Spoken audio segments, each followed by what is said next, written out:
Moving on back to football now, Garvey Maceo claimed their third hold on the DaCosta Cup title after a dramatic win against first-time finalist McGrath at the National Stadium last night. Details in this report.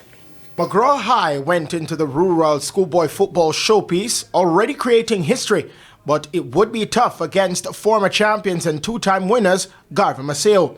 And they would be on their way when Devon Davis was a menace to the Garvey Maceo defense and put them in front in the 15th minute.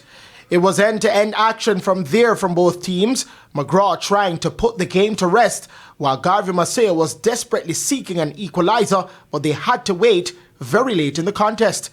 With great anticipation and the last attack of the game, and certainly for Garvey Maceo, Marion O'Brien in the 7th minute of second half stoppage time gave them hope.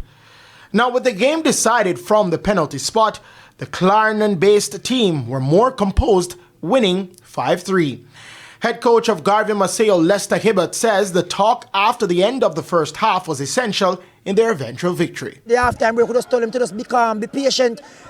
It was because of being in the first finals for some of the boys, the anxiety got to some of them, but within the last seconds they relaxed, they started to move the ball, we started to pin back McGrath, and we know that when O'Brien got that ball, cut inside and shoot, trust me, goal.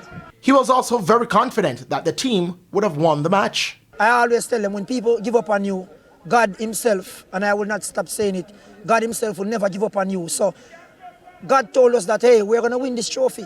So even when it was seconds, if you should check the time, it was seconds to go, we pulled it off. And look at it now, we are now celebrating. So in all things, give God thanks and give him the glory. Garvey Maceo will now turn their attention to Saturday when they will face Kingston College for the Olivia Shield. Christopher Scott, TVJ Sports. Congratulations.